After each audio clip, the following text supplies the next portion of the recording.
Welcome, everybody, to the Advanced Selling Podcast, the longest-running sales training podcast in the history of podcasts. My name is Bryan Neal. I'm Bill Caskey. Kind of off my SM7B. Had a little technical difficulty. Had to move into the actual video studio. Decent mic.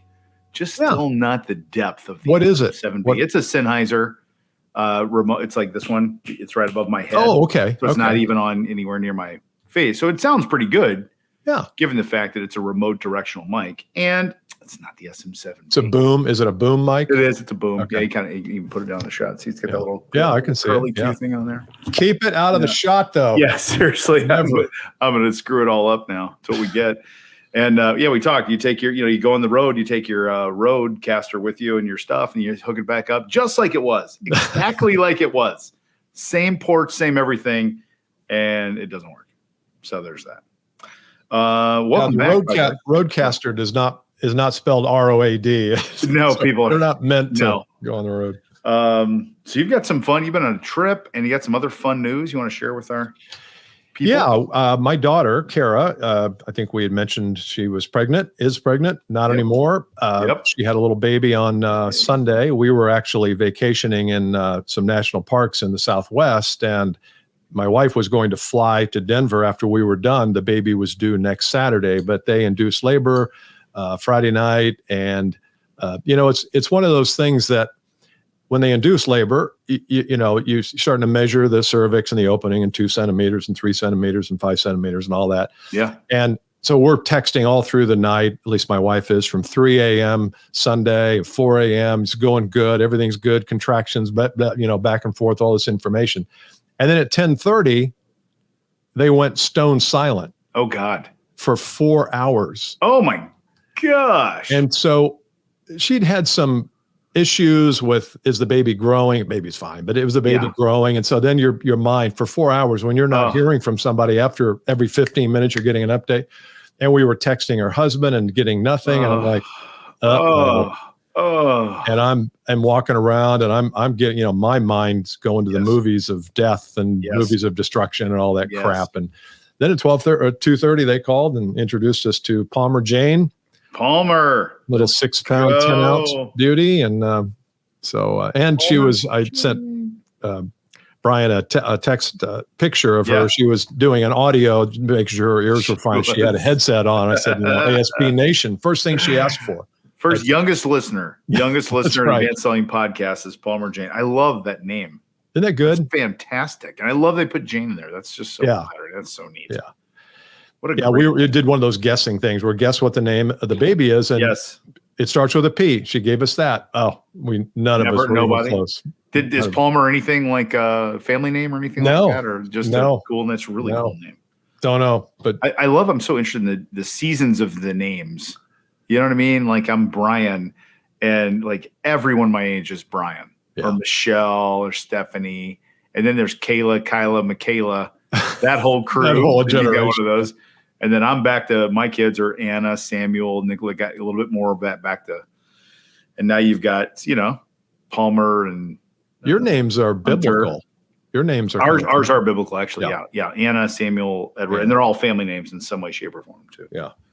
Well, that's awesome. Kara's good. She feels good. Yep. Everybody's good. And I'm going to go out here in a few days and meet her and see if I can help in any way and make sure she is actually listening to the podcast. And that wasn't just a ruse of some kind. No. Palmer knows. We're getting her t-shirt. So when are you going to be out there, by the way? We haven't talked about this. I'm going to be out there. Oh, yeah. I'm going next Wednesday for about 5 days. Yeah. Oh, when am I going? Next Tuesday. Oh, yeah? Tuesday. Well, I'm there. I fly in Tuesday. I do training Wednesday and then fly home Wednesday afternoon. Okay. Quick. Wednesday evening. Yeah, quick and then out. So I might see you at the airport. We'll see you at the airport. We'll record an episode. If Bill and I run into each other at the Denver International Airport, we will absolutely record an episode. But I'm not bringing my roadcaster because I don't want to don't screw it up. Bring your phone. All right, let's do. Congrats and happy for your. Thank you very much. Appreciate it. Really great. So, okay, topic. Topic. I brought this up in our pre-show. Bryan and we go into companies and we do training and consulting and coaching, and often we will be brought in, and sometimes the people don't have access to the podcast, so they're not like avid listeners. They may have not listened, and we kind of get injected upon them sometimes, and we'll send videos, as I'm sure you do, to kind of get acclimated. But still, And I find sometimes where people have bought into this idea of, well, let's just see what he has. We'll take the best of what he has, and we'll learn some of the language, and then we'll go back to doing it the same way we've always done with slightly different language. Mm-hmm.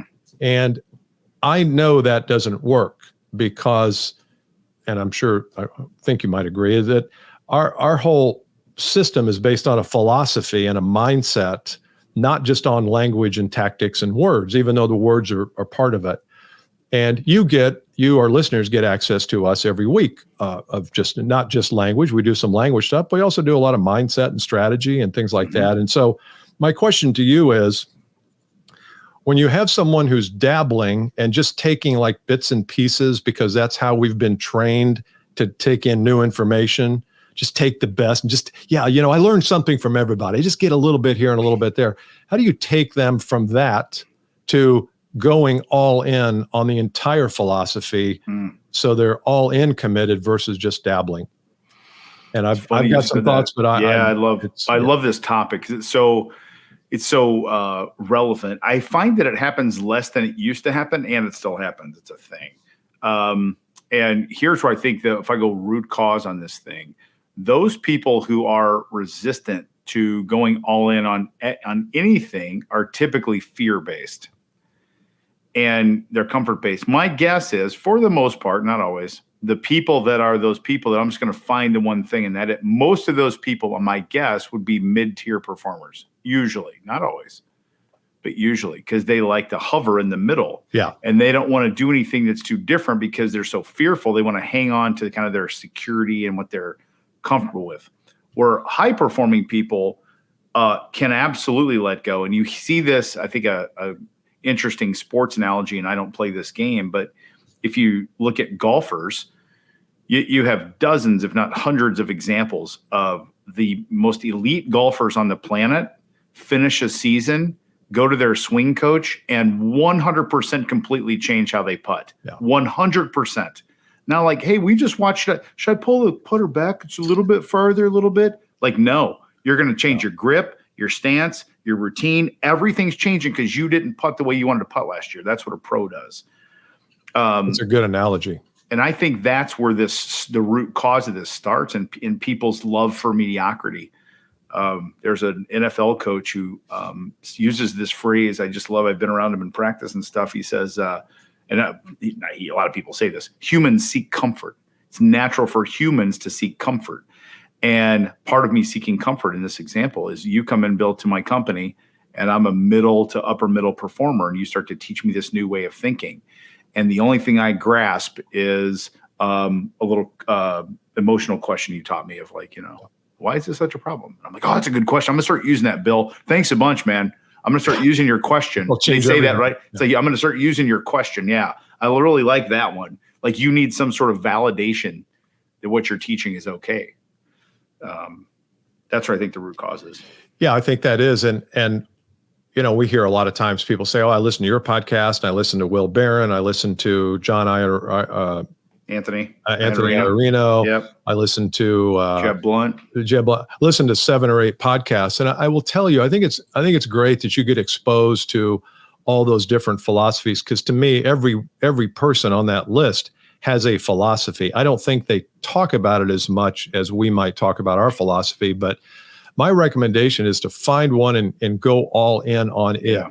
Even if it's not ours, go all in on something. So that way everything congeals around the mindset and the philosophy. So you're not picking here and there and choosing. And questions are, you can pick up a question here or there, but I think that's difficult. And I think too, now that you're saying it out loud that way, and that's very true. People put together, they're like, oh yeah, I got, they'll say things like, you guys got some great stuff like that. And that's fine. Like, I appreciate that. And maybe you've learned something from me and Bill over the past 16 years in one of our 900 episodes. That was some good stuff. More importantly, though, we're looking for someone that really shifts and transforms the way they think about it. I just saw on Instagram yesterday from a former client of mine, only former because she left the company I was coaching her at and moved to like all the way across the country, moved from Indianapolis to Seattle. And she's starting to get into some personal coaching, a little bit of business coaching, but she put an Instagram up. Lifelong salesperson. She's like, I can't tell you how many sales trainers. This is on Instagram. I didn't even know that this was her. until I saw it. I'm like, oh. And she said, but the last person I worked with totally transformed the way I thought about sales. And I'm like, that's what you and I are after. That's right. That's it. Right. And I'm like, I love that. And I don't train her. She doesn't pay me. I don't pay her. But that made me feel so good, because I'm like, that's what we're after. Yeah. A total shift in the mindset. And now what's great is she can still now that is hers. That is how she rolls now. She doesn't need my help or coaching or yours right now. She could obviously benefit. She's very coachable, but she's got it. She's made this idea hers. So for her then, you mentioned the word transformation. I do think that's what we're shooting for as coaches, is to change the entire dynamic between buyer and prospect, buyer and seller. But in order to do that, don't you have to kind of jettison everything and delete all of the old tapes and scripts and all the old things that you've learned? And you can't do it all at once, I realize, because that's not the way we're built. But incrementally, isn't that what we're shooting for over time, is total transformation, which comes from obliterating all those old scripts and old moves and old sales perspectives that people have accumulated over the years? 100%. Yeah. I'm looking up, there's a book by Richard Bach. Remember him? Richard Bach, kind of a deep existential kind of author from the 70s. He wrote a book called Illusions, The Adventures of a Reluctant Messiah. It's a really great book. The Adventures of a Reluctant Messiah. There's some stories in that book, though, that talk about these creatures that live on the bottom of a stream, and they hang onto these rocks for life. And then one of them one day lets go and moves down and finds this really great, better place to be. And he's telling them all, like, come on, and none of them will let go. Can't let go to their old ideas, and they can't grow or anything like that. Yeah. So what advice, let's turn this into some actionable things. But if you're a listener and let's say that things aren't going the way you'd like them to go, maybe your closing percentage is down, maybe you're stagnated, the income's stagnated. Let's just assume that there's some issue. We don't know what it is because everybody's different, but some issue that should cause you to question, how am I approaching this? How am I thinking about sales, or my role in sales, or how I sell, how I communicate my value, what my value even is? How would you recommend someone listening to take a rigorously honest look at how they're thinking about things to maybe then cause some change or cause some realization? Oh, you know what? I'm still back in this old, and maybe we can talk about what those attitudes are. That's great. This is a little, and it's not meant to be like a test to find people out, but it's a very common thing. The first question I say is, do you have a sales philosophy that you could share your screen and show me right now? And you call people out on a Zoom. Could you do that? Could you print something out, or could you pull up your phone, find a document that shows me your sales philosophy? Most people cannot put it out, so it's not been codified. And they'll go, oh, well, I mean, I've got one. I mean, yeah, like I always, I'm persistent. I'm good at follow up. I always ask really good open-ended questions. I love open-ended questions. Yeah. But that's not a philosophy. That's not a philosophy. Yeah. And the point is they meander because they don't have one. Yeah. Yeah. Versus you and I have documentation of those things. We could pull it up and say, this is the core philosophy. Here's this goosh, goosh, goosh. It's codified or codified, however you say that. So let's get into that then. So this is a good exercise for people. Let's give people a handful of philosophies, 2 or 3 each, that we have found really does make a huge difference in how people interact with prospects. And then the assignment from here would be, okay, now we've given you a few of ours. You take those, steal them if you want, and write down 5 bullet points on what your philosophy is. So codify it, make it real, document it. What would be, and we can go back and forth on this. Obviously, we've not planned this out very well. No, but I do think that's a good start on just what I don't know if we've talked about that in a while. No. And I'm guessing we're going to have the same answer. So I'm trying to maybe put a couple different things on here that normally we wouldn't do. But let's just start off. We both probably have these on our list. So one is my first element of our philosophy that we teach anyone that I believe in is the abundance of the marketplace. The massive, overwhelming abundance of any marketplace. And all you have to do to feel this is just count. I mean, you can make this a very numeric thing. If you and I coach salespeople and I go, how many salespeople in the US? We say 20 million, 22 million. I say, how many you working with, Bill? You go 1,000. Okay. There's your abundance. It's right. You got 21,990,000 that you're not working with yet. Yeah. And everyone listening to this podcast has that. Every one of you has that. None of you have 100% market share. None of you, and right. You're losing clients. So your first one is every market is I have to have the belief, for the philosophy belief, I think it's another word for it, that my market is, whether it's infinitely abundant or not, it is abundant. It's practically abundant. Practically, maybe an practically abundant. Yeah. Oh, you can count. Yeah, you can count the salespeople, but as soon as you count them on Wednesday, you count them Thursday, it's a different number. So it's like it never ends. What am I going to do when I get to the 21st million? Exactly, Marty. Hey, I just want to welcome aboard. Just want to let you know I got one more guy to get, and we're all good. Yeah, we got them all. He's on the internet somewhere. Yes, that's my first. Well, here's a philosophy that I think is important to have, and that is not everyone is a good prospect. Bravo. And I think we think, well, when someone calls us or they book a call or they agree to see us, then we say, well, they wouldn't agree to see us if they weren't a good prospect. And that's just false. Some people are just looky-loos. But I think we have to have the belief that not everyone is a good prospect. We will determine together whether you are or not. And I'm not going to determine it. You're not going to determine it. We are going to do it collectively and congruently as we go through this process and understand each other and tell you a little bit about what we do, find out what you're struggling with. But it starts with not everybody is a good prospect, or not everybody is a prospect worth pursuing. That's got to be in the philosophical base. It's a baseline philosophy. I love that. And it's so funny. We tapped out on a prospective opportunity mostly because of culture. We just didn't, it was just like, it was clunky and hard and difficult. And I'm like, we got another one right now. I'm kind of like, we might be better off just saying no thanks in this one. And it's, I think earlier in a career, it's harder to do maybe because you get a little older, wiser, and you realize there's, 18 more around the corner. You're just sort of like, it's just not worth the time. I wrote down next, I want to have a philosophy of childlike curiosity. And I think a lot of salespeople are selfishly curious versus childlike curiosity is about exploring and wondering and learning. Selfish curiosity is I'm going to ask you questions that lead you to a place that I want you to go. And I think too many people, they do this whole questioning thing with bad intention, and then they move people in a direction like, well, that must be tough. It's like a game playing thing. Yeah. Versus a sincere curiosity, like a kid would, kids ask questions. They don't have any game behind it.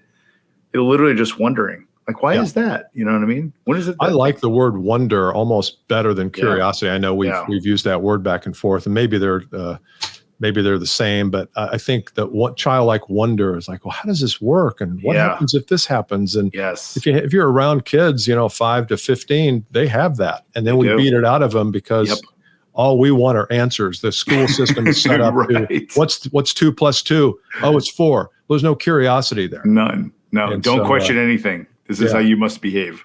We were out to dinner when we were on our West Coast swing trip, and we went to some national parks, and we stopped for this one place, pizza. And the guy was he was a good server, but you just happen on these places because you get hungry. You're like, I don't know. I'm not going to look at reviews. We're starved. Let's go. And this guy, we sat down and he introduced himself. He goes, so where are you from? And we said, Indiana. He goes, fair enough. All done. Yeah. Okay. Thank you. That's so funny. Yeah. Not where in Indiana. Where is Indiana? Where is Indiana? Where is Indiana? Oh, why did you come out here? Do they have state parks in Indiana or national parks? Exactly. What's the weather like there? Where'd you grow up? Did you grow up there? Yeah, seriously. Yeah. It's so funny, isn't it? Anyway, another one? Fair enough is kind of my fair enough. I love it. Fair enough. Another one I have is the philosophy of creating. It's up to me to create the environment where they are selling me as much as I'm selling them. So the idea here is this is not a one way. I'm pitching and I'm convincing and I'm hoping I go from 4 vendors down to 2, and I hope I get a chance to come in and present again. That's not it. The ideal is where you're creating, through your process, you're creating an environment where they're every bit as much interested in you solving their problem as you are in selling the solution to the problem. And if that's askew, and usually it's askew where we are more interested in selling them than they are in buying, now we're out of control. And now we're in the way. And so if you can modify your philosophy a little bit to say to yourself and to be checking yourself all the way through the process, who's selling whom? Who's selling whom here? And I don't mean you're sitting back waiting to, cash a check that comes over the desk. I mean, there's a process and there's dialogue, but you have to make sure that you're not pitching any more than they're pitching. Yes. And I'm sure you've witnessed this, where we have calls sometimes where the CEO or VP of sales says, look, I've listened to the podcast, or I've listened to, I've watched you on YouTube, and here's our situation. They're very clear. And so those are great because they're not starting with, well, so what do you do? What do you do for a company like that? Right. It's so much easier, isn't it? Having the podcast or any social out there. And by askew, you mean ASKEW, not a stock keeping unit. For my retail friends, when you said askew, right. I go askew. How many SKUs do they have? That's an old retail 40, joke. 40, exactly. Yeah.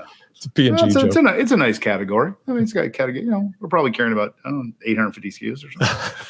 It's an old. All the CPG people. Yeah. How do you get out of that after they go down the SKU? No, I didn't mean that. You mean a next to? Yeah. No, it's really great. I'll go one more. Yeah. And again, something you and I have talked about. We mentioned it already in a sub answer, but really the idea of carrying really good intention through the whole process.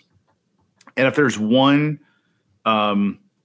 philosophy that's a hinge philosophy, it's this one. This idea that I'm all for goals and all those other things, but when you are face-to-face speaking to someone, your intention has got to be around helping them in some way, shape, or form, whether that means doing a deal with you or not. And I think too often we get so quick to jump into me helping you, not because I really want to or need to, but because I need the deal or I'm behind my goal or something like that. And it's amazing when you open this up and you get your intention clean. When you start to get like really bad resistance and it's just not feeling right, it's so much easier to walk away, say no thanks. It just feels forced. It's so refreshing for everybody. I think it's good for the customers too, right? Everybody. They don't want to go through that pressure or anything like that. And then I'm also cool too. People, we don't talk about this enough too. If your intention's clean, you got to just really sit with yourself on this one. And you can help somebody, you're okay to go after them too. I believe that. If we've got a program or something, you've got a personal branding program that Bill's running, and you look at the person's work and everything, and you listen to him. Like I got a client like this right now, a guy talking like this dude's built for TV, like the way he talks. I'm like, we got to get him. His story is amazing. We have to get him on camera. We have to get him behind a microphone. And I'm going to push, right? Because your intention is about him and his talent, his business. Yeah. That's even totally better because he probably is missing that ambition. He is. He's nervous or like maybe a little, I'm not sure. Self-conscious. Like, man, you got to do this. You'd be so good at it. And I don't get it. We don't get anything for that, but we just know it will work. So. That's good. My last one here is kind of a cousin to yours, and that is what's right will unfold. Oh, that's beautiful. The right answer or the right outcome will always unfold as long as your intention is proper and high and about them. And I've seen too many times where salespeople, and these are clients of mine, and I think it's good to prepare. I love preparation, but sometimes we over prepare and we don't let things just unfold between 2 or 3 or 4 human beings. And I just think if you're present, you're intense in the right place, you're detached, you really want to help them if they want the help, man, awesome things unfold. Versus you saying, well, by the 5th minute of the call, we need to tackle this, and the 6th minute, and we haven't done this yet. I didn't really even hear what you said, but I got to get to point 7 or we're I just think unfolding it, and Michael Gervais talks about that a lot on his podcast, High Performance Podcast, is just we have to let it unfold because what unfolds will surprise us. Yes, that's so true, isn't it? Especially bad in like big enterprise deals.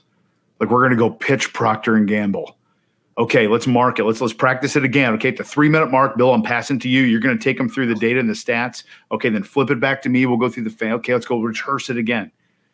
And then you get in there, and then it goes nowhere near that. And everybody does that. All the other competitors, they're doing the exact same thing because they've brought in consultants and they've said, okay, you got to have better PowerPoints, you got to have you got to, and the person that gets the deal is the one that doesn't have that stuff, that just shows up as a human being. Yeah. I went to VCon, Gary Vaynerchuk's big conference. I went this weekend. We'll talk about that more on another podcast. But I want to tell the story. Opening deal, Gary brings his brother and his dad up. AJ's his brother, runs their sports division. Sasha's their dad, still runs the liquor store, and they're a great family. He said, I want to know a funny story about us, that we went through together. AJ, his brother, says, well, the first time we went to pitch a major brand, they were an advertising agency, Vayner was. He said, we went into this building, and it's a huge company that everybody knows. He didn't say the name on purpose. But he was talking to Gary on the way in. He goes, who are we meeting with today? Gary's like, I'm not sure. He goes, well, what brands are we pitching? Gary's like, I don't know. They just said they want to talk to us. So, and he said they ended up going to like 12 different brands, had all these meetings, and they left. And Gary, they got out of the elevator, and he's like, God, that was hard. And AJ's like, it was hard. And Gary's like, what do companies, why is this so hard? He goes, because we didn't do any preparation at all. But they ended up getting the deal. And I think the lesson there is because Gary didn't do the dog pony. You know how he is. He goes in his T-shirt, his jeans, and just starts asking questions. Dropping the F-bomb. Exactly. Heartfelt intentions and asking and bringing ideas. They didn't need the PowerPoints and the suits and all the data. Yeah. You see that? I thought that was really telling. It was a funny story, but more importantly, it's validating what you're saying, Bill. Yeah. They weren't over-prepared. So that's why they get the deal. Over a big agency, right, that prepared forever and ever and ever. They lose to a guy in jeans and a T-shirt. Yeah. So what we're saying here is not don't prepare. Mm-hmm. What we're saying here is prepare like crazy, but when you get there, don't depend on the preparation to be that in the room vibe, because that's much more important. You've got your PowerPoints, you can bring them out if you need to. Yeah. But sometimes I feel like people rush to the PowerPoint or to the keynote or the slide or the presentation or the pitch book, pitch deck, whatever. And I just don't think that's useful, because I think human beings want connection. We are connection-oriented people. We want to connect with another human being. You don't do it over a 75-slide PowerPoint deck. You do it when a human being shows up and says, look, we could talk about a lot of things. Tell me what's on your mind today. Yeah, right. So true. All right. So if you have not joined us on our LinkedIn group, make sure you do. Go to advancedsellingpodcast.com/LinkedIn. Good action there. A lot of great people, up to 13,000, I think. Yeah. And we will visit all of you next year. 2024 is a year we will actually go on the road and visit every one of our 14,000. Yep, 22, all the listeners, and the other 21 million salespeople are going to have you as clients too. That's right. Right, and then we'll stop. Then it's not about it anymore. All right. All right. See you next time. Bye.